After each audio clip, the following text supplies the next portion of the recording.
자, 우리 앞에 2번 문제까지 실기 같이 풀어보셨죠? 세 번째 부가가치세 관련된 거 보셔야겠죠? 자, 이제 부가가치세 보도록 하죠. 부가가치세. 자, 부가가치세 관련된 문제는요, 여러분들이 이제 메인 매출전표에서 입력을 해야 되는 대부분 항목들이죠. 부가가치세와 관련된 거, 즉 아까 앞에서도 설명드렸던 것처럼 적격증빙이라고 얘기하는 거예요. 적격증빙. 적격증빙에 네 가지 뭐뭐 있다 그랬어요? 세금계산서. 두 번째 증빙서류가 계산서일 경우. 세 번째 신용카드 매출전표. 네 번째는요, 현금 영수증. 적격증빙이라는 말 뜻이 국가에서, 즉 부가세법에서 인정해주는 서류라는 뜻이고, 이러한 거래가 있었다는 것을 국세청도 발급과 동시에 알 수 있다는 얘기예요. 어떤 것들은요? 이런 것들은 이 적격증빙이라고 말하는 이유가 거기 있다는 거죠. 이게 왜 잘 안 되네. 적격증빙이라고 말하는 말 뜻이 세금계산서나 계산서, 신용카드 매출전표, 현금 영수증은 발급과 동시에 국세청도 이 자료로 똑같이 수신된다는 얘기예요. 그래서 증빙서류로서 인정을 해준다는 얘기죠. 그래서 이런 관련된 증빙서류들은 원칙적으로 여기 메인 매출전표 입력해서 입력을 하는 거예요. 자, 그러면 기본적으로 아셨으니까 1번 문제부터 한번 같이 풀어보도록 하죠. 여기 메인 매출전표 입력 열어놓고요.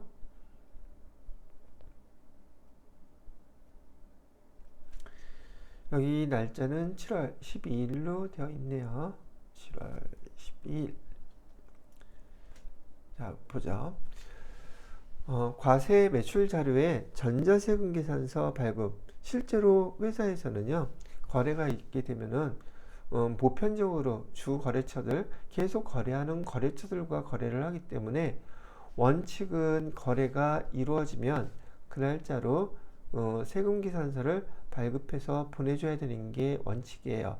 당일 거래에 대해서 세금계산서를 발급해서 보내주는 게 원칙인데, 보편적으로 매번 똑같은 거래처에 한 달 동안 10번, 20번 이렇게 많이 가는 경우도 있기 때문에 예외적으로 월합계 세금계산서라고 해서 월 합계로 보내주는 경우가 많이 있어요.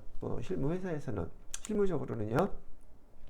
그럼 이렇게 세금계산서를 갖다가 7월 12일 날 거래가 있었는데, 이 회사는 지금 원칙적으로 월합계 세금계산서를 발급하는 것이 아닌 이 거래가 있은 날 세금계산서를 발급해서 보내줘야 된다는 것을 예시로 내고 있다는 얘기죠. 자, 그래서 내용을 보면은 상품을 판매했대요. 상품을 판매하고 거래명세서이고, 그다음에 판매 대금은 7월 말까지 받기로 했다니까 돈 아직 못 받은 거죠. 상품을 판매하고 돈을 못 받았다? 그럼 얘는 외상매출금이라는 거 알고 계시죠? 자, 그리고 거래 명세서에 의해서 메인 매출 자료 입력하라고 했으니까 요거부터 입력을 해 주어야 되겠네요. 그죠? 그런 다음에 이 거래 명세서에 따라서, 거래 명세서는 보통 있잖아요. 세 장이 한 세트예요. 실무 업무에서는요, 세 장이 한 세트예요. 그래서 영업부에서 보편적으로 하나 갖고 있고, 거래처에서 이런 물건을 받았다고 하나 갖고 있고, 그다음에 영업부에서 우리 회계부서로 하나를 주는 게 있어요. 그래서 세 부가 한 세트로 되어 있다는 얘기죠. 서로 거래가 있었다는 것을 확인하는 증빙서류라고 보시면 돼요. 그럼 영업부에서 이런 회계 부서로 이런 증빙서를 보냈으면은 이 날짜로 우리는 뭘 만들어서 보내야 돼요? 세금계산서를 만들어서 보내줘야 된단 말이죠. 거래처로. 자, 그래서 입력을 그대로 해보게 되면, 자, 부가세 이용은 매출이라고 그랬어요. 그럼 매출에서 찾으셔야죠. 증빙서류가 뭐예요? 세금계산서죠. 세금계산서는 11번 과세로 하기로 배우셨어요. 품목은 여기 나와 있죠. 다목적 문구함. 수량은 500개, 단가는 3만원. 자, 거래처는 제1유통이라고 되어 있네요. 제1유통. 세금계산서는 우리가 발급해 줘야 되는 거기 때문에 엔터 치고 그냥 넘어가셔야지 돼요. 여기다가 1 이렇게 써갖고서 여기 보시게 되면 1 전자입력을 표시하시게 되면 세금계산서 발급이 안 돼요. 그렇기 때문에 여기는 세금계산서 발급하려는 경우에는 엔터 치고 그냥 넘어가서 이따가 확인해 보시겠지만 세금계산서를 발급해 주고 돌아오면 여기 발행, 전자발행이라고 표시가 자동으로 된단 말이죠. 그 다음에 분계, 외상이니까 2번 누르시면 되겠고요. 그럼 외상매출금에서 딱 정리가 끝난 것을 보실 수 있죠. 그죠? 상품 매출한 거하고. 자, 그 다음에 세금계산서 발급해 줘야 되죠. 세금계산서 발급은 여기 전자세금계산서 발행 및 내역관리 클릭해 주시고요. 날짜는 7월 12일 것만 주의하면 되겠죠. 7월 12일 엔터 치면 미전송. 지금 여기 거래 내역을 클릭을 해 주시고요. 순서적으로 여기 전자 발행이라고 되어 있는 것은 지금 이 거래 명세서를 보고 세금계산서 전송할 거 만드는 과정이에요. 아직 세금계산서가 만들어지지 않았기 때문에 전자세금계산서를 만드는 과정을 전자발행이라고 해놨단 말이죠. 자, 했으니까 클릭만 해주시면 돼요. 자, 전자세금계산서 만들어졌어요. 그죠? 그럼 발행 눌러주시면 되겠고요. 만들어졌다고 표시가 되어 다시 클릭하고, 이번에는 만들어진 세금계산서를 거래처와 국세청에 전송해 줘야 된단 말이죠. 그래서 여기 아카데미 전자세금계산서 클릭해 주시고요. 로그인 해 주시게 되면 여기 매출조회 눌러보시게 되면 만들어진 아직 전송되지 않은 세금계산서가 떠요. 이렇게 나온 다음에 여기 발행을 여기 눌러셔도 되고요. 여기 눌러도 되고요. 여기 눌러도 되는데 여기 그냥 발행 누르면 되겠죠. 이 발행을 누르게 되면 전송이 성공하게 되면 여기에 관리번호, 측번호, 일련번호 여기 다 떠요. 이렇게 발행 완료됐습니다. 그러면 여기 다 뜨죠. 그리고 국세청 전송 결과, 물론 얘를 봐도 되겠지만 여기 간단하게 전송 성공 발행 상태에 나와 있어요. 그죠? 요것만 확인해도 상관이 없어요. 자, 그럼 이렇게 전송까지 끝냈고 확인을 해 봐야겠죠.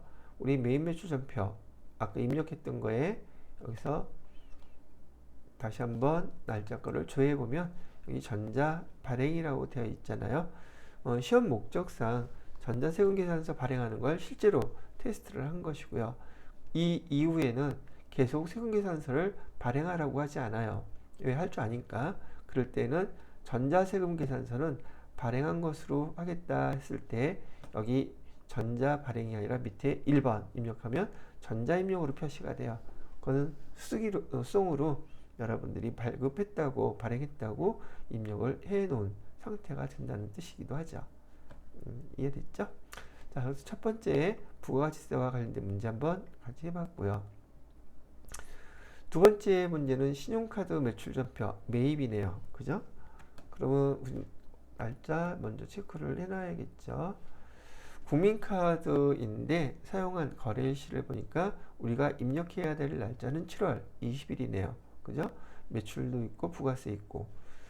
자, 근데 본사 직원에게 여기 본사 직원에게 배부할 창립기념일 선물, 본사 직원이라고 나와 있어요. 그죠? 이거 왜 말을 잘 안 듣나? 본사 직원에게 배부할 창립기념일 선물이라고 했으니 이 비용은 복리후생비로, 당연히 여기 또 나와 있네요. 복리후생비로 처리해달라고 되어 있어요. 그리고 결제는 신용카드를 했대요. 자, 신용카드로 결제하게 되면 매입이 됐던 매출이 됐던 이 주의하셔야 될 게 바로 신용카드로 매입이 됐던 매출이 됐던 거래처는 반드시 신용카드 회사가 돼야 된다는 거 잊으시면 안 된다는 얘기죠. 오케이? 자, 그리고 신용카드로 결제한 것은 돈을 현재 바로 지급하는 게 아니라 한 달 뒤에 한 달이 되면 정해진 회사에서 매달 나가야 되는 그 날짜에 회사의 예금 통장에서 자동 지출되죠. 그렇기 때문에 아직은 돈을 낸 것이 아니기 때문에 계정은 미지급금 사용하셔야 돼요. 자, 날짜는 7월 20일 한번 입력을 해볼게요. 부가세 유형은 지금 여기 매입이라 그랬죠. 매입에서 신용카드로 카과 여기 있죠. 이걸로 클릭해 주시면 돼요. 신용카드는 국민카드라고 되어 있어요. 눌러서 국민카드 해주시면 되겠고요. 확인. 자, 품목은 텀블러라고 되어 있네요. 텀블러, 수량 이런 뭐 그런 건 안 나와 있죠. 자, 여기 카과이거나 형과이거나 이런 경우에는 공급 대가를 33만 원 이렇게 입력하고 엔터를 치면 공급가액하고 세액하고 이렇게 나누어지죠. 여기는 알고 계시면 편리할 것 같고, 만약에 아니어도 그냥 다시 입력하면 돼요. 만약에 공급가액란에다가 30만 원 입력했는데 30만 원이 공급가액 세액 나눠졌다고 해서 당황하지 마시고 다시 그냥 숫자로 보고서 입력해 주시면 된답니다. 그럼 첫 번째 입력할 때만 이 기능이 활성화되는 거예요. 자, 거래처는 어디라 했어요? 최고 유통이라고 되어 있네요. F2 누르고 최고 유통. 자, 이 전자세금 계산서 아니고 얘는 카드죠. 카드 결제로 4번 눌러주시게 되면 미지급금하고 국민카드 나와 있죠. 자, 주의하셔야 될 거, 엔터 치고 넘어가면 안 돼요. 이거 상품 아니에요. 지금 계정 뭘로 바꿔 주셔야 돼요? F2 눌러서 복리 후생비에서 800번대 걸로 이렇게 고쳐 주셔야지 돼요. 요거 주의하셔야지 돼요. 자, 이렇게 해서 마무리하면은 두 번째 문제도 마무리가 된 거네요. 자, 그 다음에 세 번째 매입거래라고 되어 있네요. 날짜는 9월 3일로 되어 있고요. 자, 자료 설명도 같이 한번 보도록 하죠. 날짜는 9월 3일로 되어 있고요. 그 다음에 상품, 매출, 거래처, 확장 이전 선물로 제공할 노트북을 외상으로 구입했대요. 여기서 여러분이 이제 주의하셔야 될 게, 이 매입 전자세금 계산서, 매입 세금 계산서를 받게 되면 여러분이 좀 이따가 보여드릴 여기 부가세 유형 코드 번호는 51번 과세인지, 54번 여기 불공사항인지 요거를 반드시 구분하셔야 돼요. 다시 한번 강조해 드려요. 매입일 경우 매입에서 세금 계산서를 받으면 여러분들이 선택해야 될 건 두 가지 중에 하나예요. 과세 품목인지 아니면 불공사항인지. 과세라는 것은 여기 매입세 20만 원을 공제받을 수 있다는 뜻이고, 불공사항은 이 매입세 20만 원을 공제받지 못한다는 뜻이에요. 공제해주지 않는다는 뜻이란 말이죠. 그래서 여러분이 이 불공사항 6가지는 이론 때도 할 때도 설명해 드렸지만 반드시 암기하고 계셔야 돼요. 시험 문제 목적뿐이 아니라 회사에서도 이런 일이 아주 많이 발생하기 때문에 세금 계산서 받았을 때 이거는 정확하게 구분을 해 주실 수 있어야 돼요. 불공사항 6가지 어떻게 기억하시면 되느냐면, 우선 세금계산서, 매입세금계산서 말하는 거예요. 세금계산서를 받았는데 여기 짙은 선으로 박스 쳐져 있는 7가지가 있어요.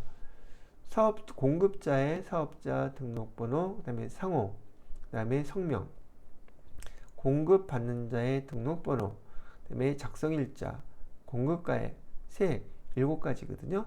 얘를 갖다가 우리는 필요적 기재사항이라고 불러요. 필요적 기재사항.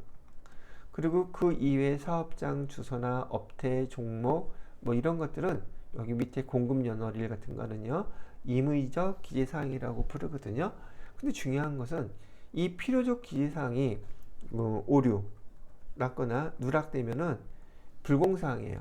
매입세액을 공제해주지 않는 걸로 처리를 하셔야 된단 말이죠. 그래서 이건 실무에서 되게 중요한 내용이고, 사실은 이거는 부가세법에서 이론으로 필요적 기재사항에 대한 시험 문제를 종종 출제를 해요. 실기에서는 이걸 잘 되지는 않습니다. 두 번째로는 사업과 무관한 매입세금 계산서 받으면 대표적으로 여러분이 많이 배웠던 게 우리 사장님이 개인 목적으로 에어컨이나 TV 집에다 사서 갖다 놓고서는 세금 계산서를 회사로 보냈다, 이렇게 하게 되면 그 매입세금 계산서는 불공 처리해야 된다는 얘기로 배우셨을 거예요. 세 번째로는 1000cc 룰이라고 보통 제가 얘기했는데, 1000cc 이하는 미만이라고 해야 되겠죠. 여기는 경차를 얘기해요. 1000cc 룰 그렇게 얘기했는데, 정식 명칭은 개별 소비세 부과 대상 소형 승용차 취득 유지, 그 다음에 임차 사용이라고 하죠. 사용과 관련해서 등등 발생한 세금 계산서는 불공 처리하세요, 이런 뜻이에요. 여기서 해당이 되는 내용은, 중요한 내용은 소형 승용차예요.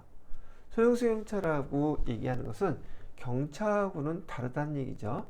그래서 이런 소형 승용차를 취득했을 때, 또는 이런 소형차를 갖다가 소형 승용차를 유지하면서 발생하는 부가세들, 세금 계산서 같은 경우 부가세 다 불공 처리하셔야지 돼요. 그 다음에 임차에도 마찬가지고요. 자, 그 다음에 네 번째는 접대비 관련해서 매입세금 계산서 받으면 불공 처리 하셔야지 되고요. 다섯 번째는 면세사업과 관련된 거, 면세사업과 관련돼서 세금 계산서 받으면 불공 처리한다. 마지막 토지와 관련돼서 토지 관련된 세금 계산서 받으면 매입세 불공 처리해야 된다. 이 6가지는 반드시 암기를 해 놓으시기 바랍니다. 이 부가세 이론에서도 불공사항은 상당히 중요한 포인트이기 때문에 이론으로도 많이 시험 문제에 나오기도 하고, 실무에서도 많이 발생하고 여러분들이 구분할 줄 아셔야지 돼요. 아시겠죠? 자, 그러면 이런 경우 같은 경우에는 접대비가 되겠죠. 200만 원에 대해서. 근데 내용을 보니까 거래처 확장 선물이라고 했으니까 여기서는 6가지 중에 어디에 해당이 돼요? 여기에 해당되죠. 그래서 이 세금 계산서는 불공 처리해서 처리를 해 주셔야지 돼요. 되시겠죠? 자, 그리고 외상을 했다 그랬으니까 상품 매출 거래처라 그랬어요. 선물. 그러면 접대비하고 부가세는 안 나오겠죠. 부가세가 안 나온다 그래서 200만 원만 나온다는 뜻이 아니에요. 공제해 주지 않는다는 뜻은 요 세 가지 다 합쳐서 220만 원 다 불공 처리하기 때문에 이 전체 금액이 다 접대비로 되는 거란 말이죠. 부가세 항목이 얘가 안 떠요. 불공 처리하게 되면 매입세액이 뜨지 않는다는 거예요. 자, 그러면 이 내용을 바탕으로 해서 한번 입력을 해보도록 할게요. 자, 9월 3일 날짜를 보죠. 9월 3일 유형은 매입이었는데, 매입 중에서 세금계산서 51번 아니면 54번에 해당돼요. 여기서 뭐가 관련됐다 그랬어요? 접대비와 관련됐다고 그랬었죠. 접대비 관련 매입세 클릭하시고요. 선택. 품목은 노트북. 수량 단가 수량 하나. 단가는 200. 자, 거래처는 대한전자. 세금계산서는 받은 걸로 하고요. 그다음에 분기는 지금 여러분이 외상으로 구입했다 그래서 외상 누르시면 2번 누르시면 안 된다는 얘기예요. 왜요? 이거 지금 우리 상품이나 그다음에 제품이 아니잖아요. 관련된 게. 그죠? 이는 혼합으로 누르셔야 돼요. 그리고 혼합으로 누르시게 되면 반드시 분기는 여러분이 완성을 해줘야 돼요. 이렇게 차익이 떠 있기 때문에. 자, 상품 보시게 되면 상품 여기 부가세까지 포함해서 220만원 다 들어와 있죠. 이게 다 계정 뭘로 처리해 줘야 된다고요? 접대비로 처리해 주셔야 된다고요. 접대비 기업 업무 추진비 800번대로 요걸로 이렇게 처리해 주시고요. 대변은 올려줘야지 돼요. 대변은 지금 얘 외상이라고 보였으니까 외상 메이크업 해야 돼요? 아니에요. 얘도 상품과 관련된 게 아니잖아요. 근데 돈은 안 줬으니까 미지급금이라고 처리해 주셔야지 돼요. 미지급금 220만원. 그 다음에 거래처는 금액은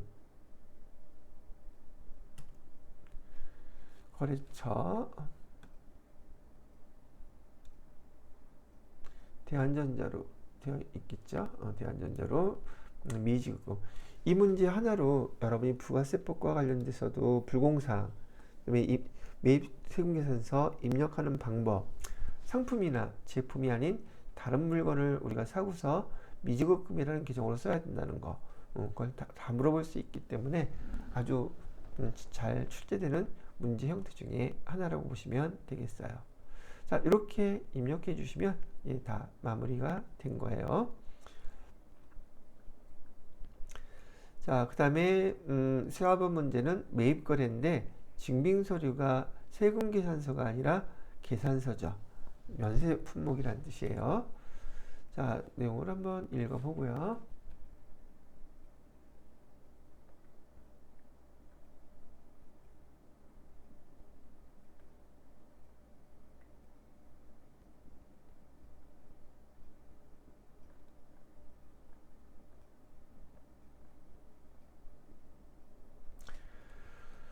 자, 날짜는 11월 1일 날짜고요. 당사 영업팀에 마케팅 교육을 실시하고 전자계산서를 발급받았다. 그리고 이 마케팅 교육에 따르면 또 회사의 직원들이 교육을 받은 거죠. 그럴 때는 교육훈련비라는 계정을 써야겠죠. 계정을 먼저 아셔야 된다는 얘기고요. 그다음에 매입 계산서이기 때문에 여긴 세액 자체가 아예 없어요. 그죠? 면세기 때문에 교육에 대해서는. 자, 그러면 별다른 내용은 없으니까 주의해서. 근데 여러분 문제 풀다 보면 말이죠. 이 전자계산서가 전자세금계산서로 보이는 분도 있대요. 긴장해서 그런 것도 있겠죠. 주의하셔서 여기 증빙서류들 잘 구분하셔야 됩니다. 그래서 이걸 갖다가 입력할 때 매입 부가세 유형을 51번 과세로 입력하는 분들이 가끔 있으시더라고요. 자, 날짜는 11월 1일로 해주시면 되겠고요. 부가세 이용은 매입 중에서 증빙서류가 계산서니까 세 번째 면세 클릭해 주시고요. 품목은 마케팅 교육 해주시면 돼요. 그 다음에 공급가액은 50만원, 거래처는 시대교육. 자, 전자세금계산서 받은 거죠. 그 다음에 분기는 아직 우리가 뭐죠? 외상으로 해놨죠. 또 이것도 외상이라고 했다고 해서 2번 누르시면 안 돼요. 얘는 우리 상품, 제품 판매와 관계 있는 게 아니에요. 그래서 3번에 혼합분기에 누르시고요. 50만원에 대한 금액 계정은 뭘로 처리한다? 교육 훈련비로 처리한다. 800번대.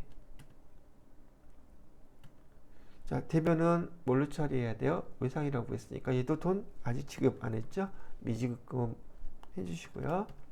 시대교육에 이만큼 나중에 돈 보내주셔야 돼요. 그렇죠? 시대교육 이렇게 했죠? 자, 이렇게 해서 면세 품목과 관련된 계산서에 대한 자료도 같이 한번 입력을 해 보셨어요. 자, 그 다음에 다음 문제로 넘어가 봐야 되겠죠.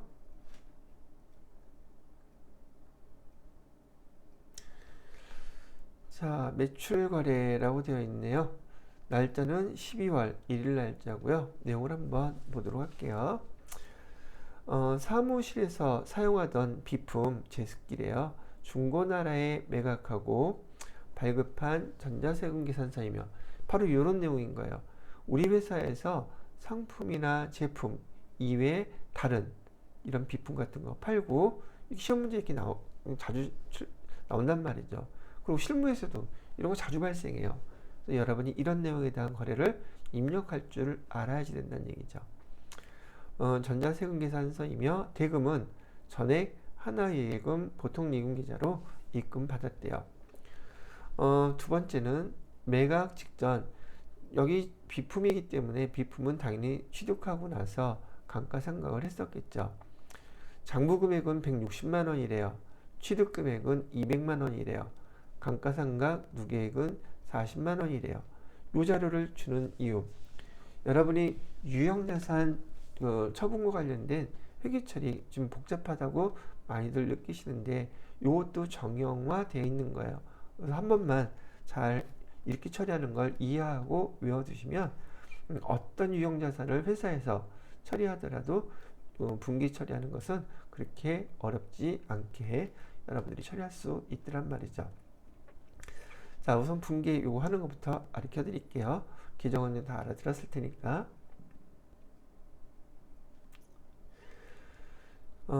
보통 그 유형자산은요, 수업에서 여러분이 설명을 들으셨던 것처럼 유형자산은 목적 자체가 사용 목적이에요.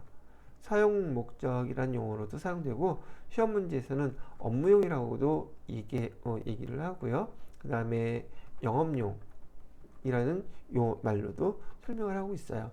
즉 유형자산을 뜻하는 거예요. 이 유형자산은 영업을 하면서 사용할 목적으로 사는 것들이 있기 때문에 여러분이 실무 업무에서 필요한 것은 이 유형자산, 차량 운반구라든지 비품이라든지 건물이라든지 이런 등등을 취득 과정에서 발생하는 회계 처리할 줄 아셔야 되고, 두 번째, 이 취득한 자산을 예를 들어서 차량 운반구라고 한다면 사용하면서 사용 과정에서 발생하는 비용들 처리할 줄 아셔야 돼요. 그다음에 마지막으로 처분 과정에서 어떻게 회계 처리하는지 알아야 되는 거고, 이게 바로 여러분들한테 시험 문제가 출제되는 항목들이라는 얘기죠. 지금 이 문제에서는 이 유형자산의 처분 문제에 대해서 물어봤어요. 이 유형자산의 처분 문제는 제가 설명드리는 것대로만 잘 기억해 두시고 꼭 반복해서 연습을 해보시면 좋을 것 같으네요. 자, 차변에다가는 감가상각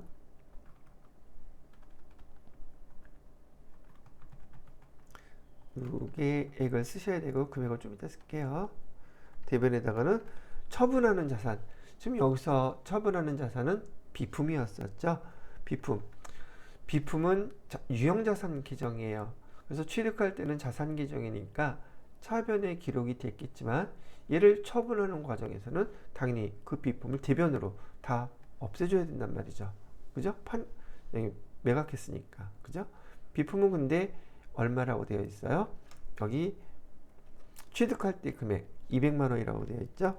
200만 원. 이렇게. 그다음에 감가상각 누계액은 얼마라고 되어 있나요?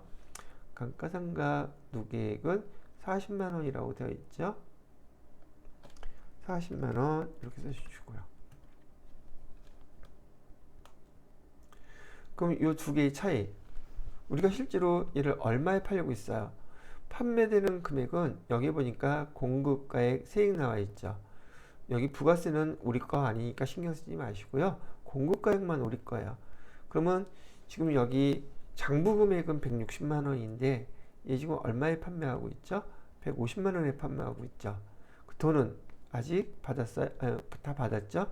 하나은행 보통예금 계좌로 들어왔다고 하니까, 그러면 여기에 우리가 받은 돈 보통예금 여기 거래처 어디라고 써주셔야지 돼요. 여기 하나은행이라고 써주셔야겠죠. 금액은 150만 원은 받았어요. 그러면 200만 원짜리에서 지금 총 190만 원이니까 10만 원 빠지죠. 그거 뭐예요? 바로 우리 장부 금액 160만 원하고요. 우리가 받은 돈하고 차이 금액이에요. 그거는 우리가 여기 유형 자산을 갖다가 처분해갖고서는 손실이 난 거예요. 유형 자산 처분 손실. 그래서 10만 원을 여기다가 이렇게 기록해 주시는 거거든요. 자, 여러분이 지금 제가 요걸 보면서 분계 이렇게 해드리니까 분계가 되게 복잡하게 느껴지시죠? 저 옛날에 처음 회계 배울 때 저도 이 유형자산 처분 분계가 되게 어렵다고 생각을 했었어요. 자, 이제 정리하는 거 가르쳐 드릴게요. 유형자산 처분 문제가 나오게 되면요, 이거는 실무에서도 마찬가지니까 시험 문제에서도 똑같이 그렇게 하시면 돼요.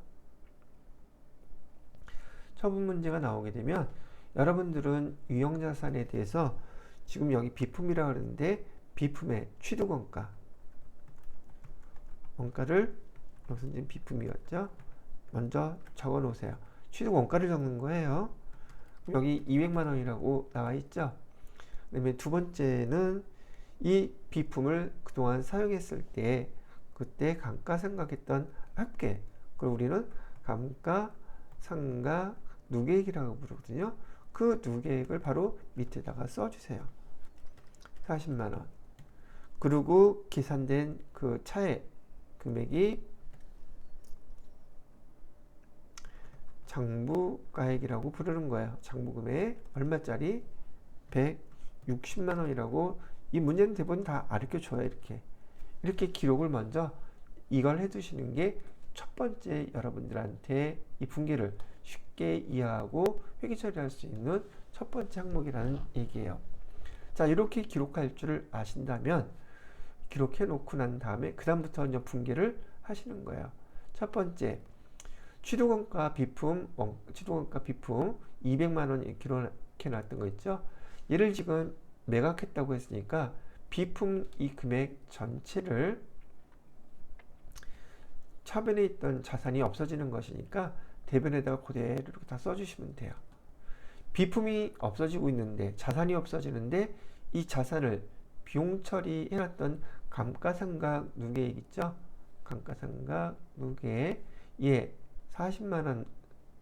얘도 얘는 반대로 차변으로 그대로 써주시는 거예요.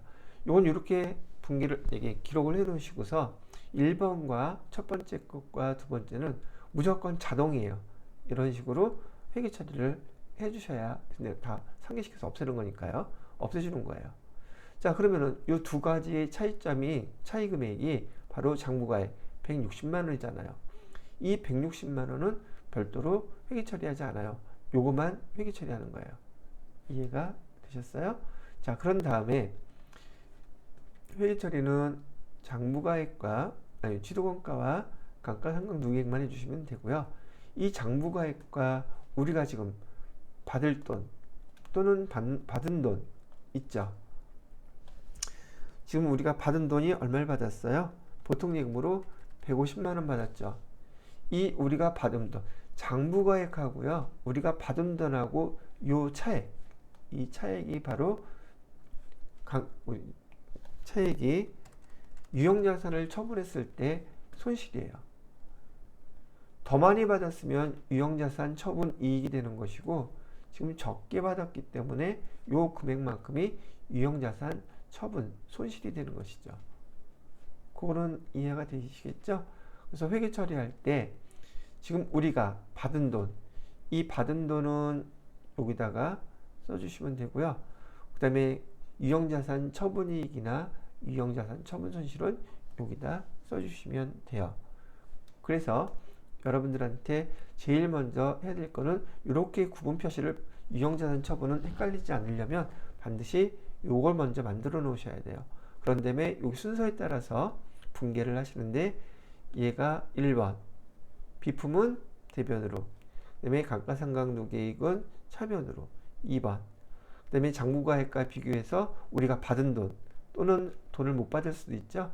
아직 못 받았을 때는 미지급금 받을 돈, 그 금액은 여기 보통예금 통장으로 얘가 3번이에요. 장부 금액과 우리가 받은 돈과 차이 나는 금액, 그게 유형자산 처분이익이나 유형자산 처분 손실이 될 거예요.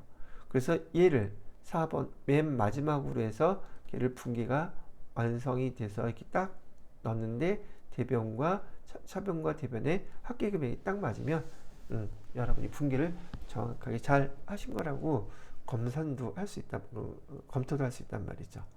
잘 기억하고 계셔야 돼요. 이 시험 문제는 시험 어떤 급수가 됐든 빠지지 않고 출제가 될 것이고 되고 있고요. 그 이유는 회사에서 유형자산을 처분하지 않는 회사는 단 한 곳도 없기 때문에 그래요. 당연히 발생할 일이기 때문에 회사에서 회계 담당자로서 여러분이 반드시 기록할 줄 알아야 된다는 얘기가 되는 것이죠. 이해가 되셨죠? 자, 그러면 11월 1일 날짜로 이 회계 처리했던 거 거래 내용을 갖다가 입력을 한번 해보도록 하겠습니다. 날짜는 12월 1일로 해주시고요. 12월 1일. 자, 우리 매출을 했죠? 증빙서류는 세금계산서, 그러니까 과세. 그 다음에 제습기라고 되어 있네요. 뭐 수량이나 그런 건 없고요. 공급가액은 150만원. 거래처는 중고나라. 세금계산서 발급한 거로 하기로 했으니까, 그 다음에 여기는 지금 돈 보통예금 계좌로 들어왔으니까 혼합으로 해주셔야겠네요. 자, 여기서 주의하셔야 돼요. 부가세는 손댈 필요 없고요. 상품 매출이 아니라 우리가 판 거는 지금 여기 비품이라고 그랬었죠. 그죠? 비품 얼마에 취득원가 얼마였었어요? 200만원. 됐죠?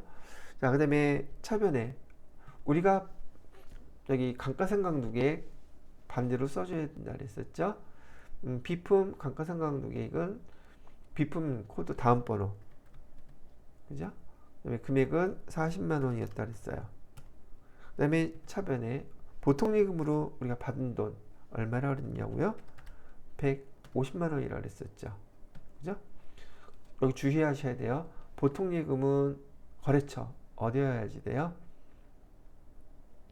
하나은행이라고 그랬었죠. 나중에 그 하나은행 잔액을 물어보기 때문에 거래처 여러분이 이거 하다가 이게 엔터 치고 그냥 무심결에 넘어가면 잔액이 틀려지게 돼 있다. 반드시 물어보니까. 자, 그 다음에 마지막 금액이 차이가 25만원 나죠?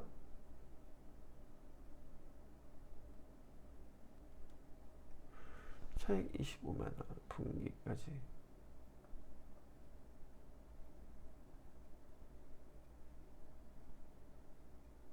아, 여기 하나 실수를 했다. 우리가 그 보통예금에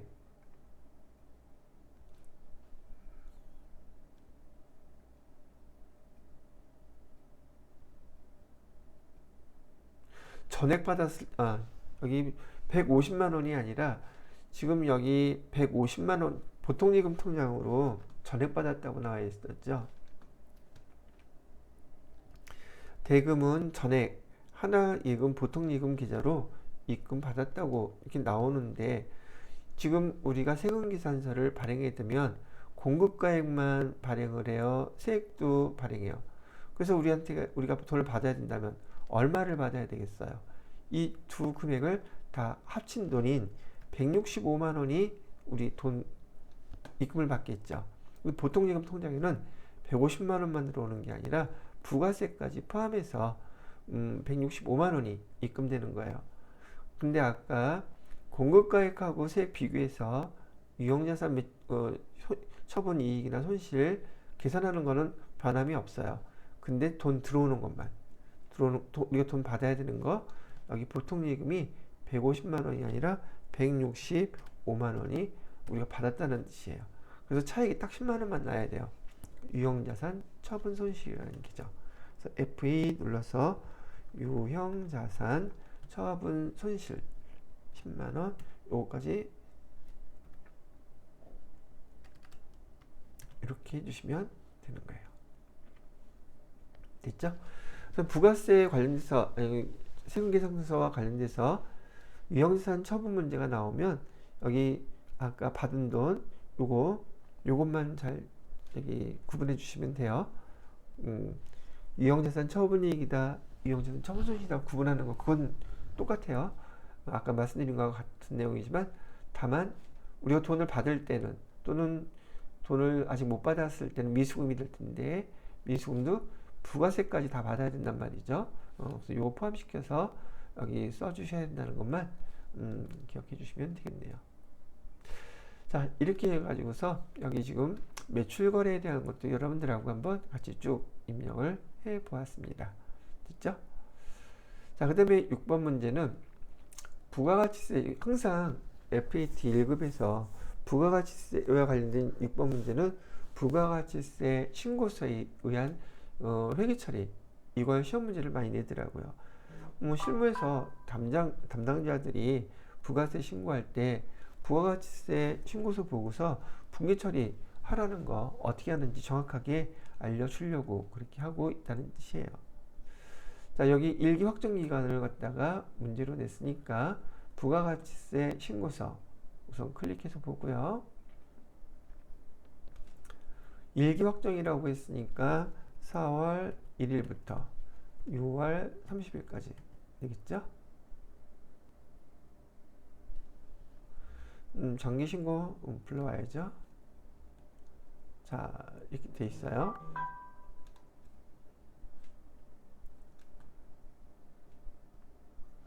문제 읽어볼게요. 제1기 확정 신고 기간에 부가가치세 신고서 조회에서 6월 30일 부가가치세 납부세액, 환급세액에 대한 회계 처리하세요. 납부할 세액이 나오면 미지급 세금으로, 그다음에 환급받을 세액이 나오면 미수금으로, 전자신고 세액 공제가 있으면 자비익으로 회계 처리하고 거래처 코드 여기 입력하라고 나오죠. 여기에는 매출채권, 우리 아까 선납세금 있잖아요. 선납세금에 대한 것처럼 우리가 미지급 세금 부채 계정이고 미수금 자산 계정이거든요. 여기 관련돼서 거래처 세무서겠지만 여기 입력해 달라고 얘기를 하는 거예요. 자, 그러면 여기 회계 처리하는 거 이것도 한 번만 유형만 알아두시면 어렵지 않게 이해를 하시지 않을까 싶어요. 한번 그렇게 해보세요. 여기 있지.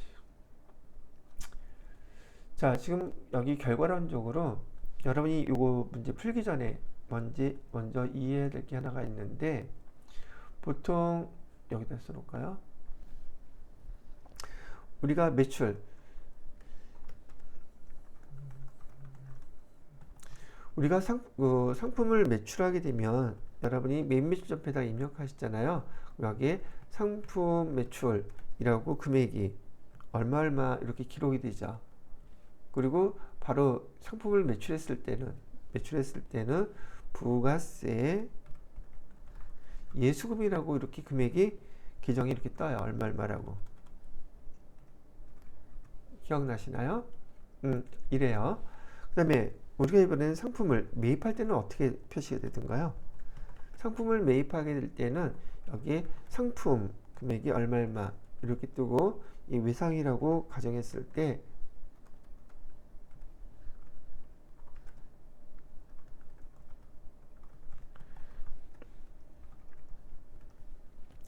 요 바로 밑에 부가세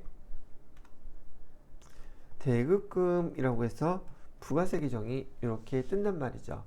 즉 우리가 매출을 하게 되면 대변의 부가세 예수금 부채가 이렇게 뜨고요. 그 다음에 매입을 하게 되면 부가세 대급금이라고 하는 자산이 뜨는 거예요. 계정이. 이해가 됐습니까? 보통 부가세 설명할 때 부가세 예수금이니 부가세 대급금이니 또는 매출세액이라니 매출세액이라는 말 또는 여기 요거 매입세액이라는 말을 이렇게 많이 쓰거든요. 매출세액, 이거는 부가세법에서 얘기하는 부가세 예수금이에요. 부가세 예수금은 재무회계에서 얘기하는 계정의 명칭이고, 매출세액은 부가세에서 똑같은 내용을 얘기하는 명칭이란 말이죠. 용어가 달라요. 근데 우리는 막 혼용해서 쓰고 있죠.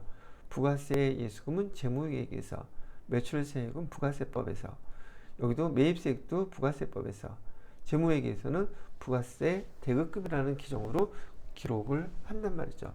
이 매입세액이라고 여기 기록하면 안 돼요. 이건 부가세법에서 사용하는 용어이기 때문에 우리 재무회계에서는 부가세 대급금이라고 해야지 돼요. 자, 그래서 기본적으로 여러분이 매출을 하게 되면 대변에 부가세를 미리 받아두고 나중에 부가세 신고할 때 내야 되기 때문에 예수금인 거예요. 최종 소비자한테 돈을 받아둔 거고, 이건 돈을 먼저 낸 거죠. 그죠? 그래서 부가세법의 각 분기마다 그 부가세 예수금을 다 받아놓고 그 금액을 집계를 해야 돼요. 그 다음에 여기 매입세액도 집계를 해야 돼요. 그런 다음에 지금처럼 부가가치세 신고할 때가 되면은 얘를 갖다가 정산을 해야 된단 말이죠. 그러면 여기서처럼 1기 확정 신고 기간 4월 1일부터 6월 30일까지 부가세 예수금이 다 집계가 됐겠죠. 그죠? 그거 좀 부가세 납부해야지 돼요. 그렇게 해서 그 부가세 납부해야 될 거 부가세 예수금 집계된 금액이 바로 여기 과세표준 매출세액에서 여기 나와 있는 요 금액 1600, 요 금액이 바로 부가세 예수금이에요. 1기 확정 기간 동안에 부가세 예수금 납부해야 될 금액이라는 얘기죠. 지금 납부를 하려면 이 금액을 집계됐던 걸 전체 금액을 다 상계를 시켜서 없애버려야 돼요. 그래야지 7월 1일부터 부가세 예수금 다시 집계를 할 테니까. 그래서 분계를 이 부가가치세 신고서를 보시고 얘를 갖다가 분계할 때 부가세 회계 처리할 때는요, 부가세 예수금을 대변에 있던 걸 차변으로 전체 금액을 다 없애 주셔야지 돼요. 1600, 766, 000 이렇게요. 이해가 되셨죠? 두 번째, 여기 매입할 때 발생했던 이 부가세 대급금도 일기 확정 기간 동안에 계속 발생했던 거 얼마가 있겠죠. 그거는 어디에 나와 있냐면 매입세액에서 여기 차가감계 이 금액이에요. 746만 5천원. 얘도 똑같은 원리로 차변에 발생했던 것을 대변으로 다 상계 처리해서 없애 주셔야지 돼요. 그래서 대변에다가 부가세 대급금 반대로 보내면 다 상계 처리돼서 없어지잖아요. 금액은 746만 5천원 이렇게. 그리고 이 부가세 예수금 받아놓은 것과 부가세 대급금 미리 납부했던 금액의 차액, 그게 납부 환급세액이에요. 근데 지금 이 문제에서는 납부 환급세 여기 나와 있는 이 금액 있죠. 이 금액을 쓰시면 안 돼요. 중간에 또 금액이 들어가 있기 때문에. 최종적으로 우리가 써야 될 금액은 차가감 납부할세 이 금액이 우리가 납부할 때 금액이 나와야 되는데, 아까 문제에서 여기 보시게 되면 여기 경감 공제세액이라고 해서 여기 지금 10,000원이 들어가 있는 거 보시죠. 이 10,000원 얘는 전자신고세액공제 금액이거든요. 여기 공제세액이라고 되어 있죠. 이 금액은 우리가 부가가치세를 납부하지 않아도 돼요. 그래서 이 10,000원에 대해서는 뭘로 처리하라고 되어 있냐면 전자신고세액공제는 잡이익으로 회계 처리하라고 되어 있어요. 그죠? 여기다가는 부가세 대급금 요 자리, 잡이익은 수익 계정이니까 여기다가 잡이익에서 10,000원 이렇게 처리해 주시면 되고, 그 나머지 차액 요걸 뺀 나머지 금액이 요거죠. 그죠? 이 금액이 우리가 납부해야 될 부가세 세액인 거예요. 얘는 뭐라고 써야 됐어요? 돈 아직 안 냈으니까 미지급 세금이라고 써주시고, 미지급 세금은 929만 1,000원이에요. 이렇게. 그래서 차변의 합계 금액과 대변의 합계 금액을 비교해 보시면 금액이 딱 맞아 떨어지겠죠. 그리고 이 미지급 세금에 대해서 어느 세무서에다가 납부해야지 돼요라고 거래처 코드 입력해 달라고 얘기를 했어요. 제가 아까 말씀드렸던 것처럼 우리 그 관할 지역 세무서는 하나밖에 없어요. 보편적으로. 세무서라고 있다가 조회하게 되면 역삼세무서 금방 나올 거예요. 그래서 지금 이러한 부가가치세 신고서를 보고서 여러분이 회계 처리를 그 부가세 신고가 과세 기간이 끝나는 마지막 날짜, 즉 6월 30일 날짜로 여러분이 일반 전표 입력에다가 2기 예정이라면 7월 31일 날짜로, 2기 확정이라면 12월 31일 날짜로 모든 부가가치세 신고서를 보고서 여기 내용대로 회계 처리를 이렇게 보고서는 회계 처리를 이렇게 해주시면 된다는 얘기예요. 이렇게. 아시겠죠? 그래서 이거 좀 복잡하게 생각하시는 분들이 많아서 제가 보는 방법, 왜 그렇게 돼야 되는지 위치까지 다시 한번 설명을 해 드렸네요. 자, 이렇게 한번 정리를 해주시고 일반 전표 입력에다가 요거 6월 30일 날짜로 입력을 해 보도록 할게요.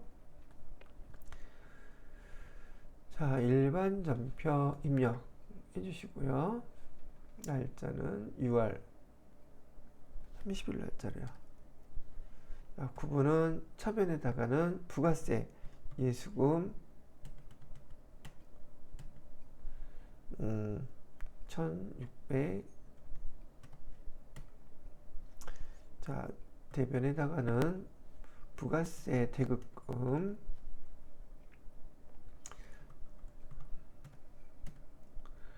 그 다음에 만원 자비익하기로 했었죠.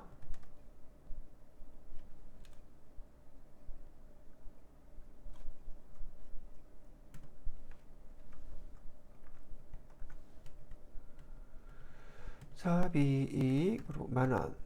그 다음에 네 번째 마지막으로 돈 내야 되죠. 미지급 세금. F2 눌러서 그냥 세무서 몇 개가 있을지는 모르겠지만 세무서라고 치면 세무서 딱 나와요. 역삼세무서 하나밖에 없죠. 세금은 역삼세무서에다가 낼 것이니까 929만 1,000원. 이렇게 입력을 해달라는 것이었어요. 근데 만약에 여러분들 중에서 지금 그 세무서, 역삼세무서가 아니고 여러 개 나오면 혹시 그 세무서 어떻게 알죠? 어떻게 하면 우리 거래처, 우리 관할지역 세무서 얘를 알 수 있을까요? 우리가 세금을 내야 되는 세무서 어떻게 알면 되냐면 우리 회사 등록 보시면 돼요. 우리 회사 등록 보시게 되면 우리 관할 세무서 있죠. 역삼세무서라고 나와 있는 거 보시나요? 이거 보고 거래처 찾으셔야 되는 거예요. 아시겠죠? 지난번 또 누가 물어보셔가지고서. 자, 이렇게 해가지고 지금 부가가치세와 관련된 거 여러분들하고 한번 같이 쭉 풀어봤고요. 요거 동영상 끊고 이제 마지막 파트죠. 마지막 파트 결산과 평가 문제 같이 한번 또 풀어보시도록 하겠습니다.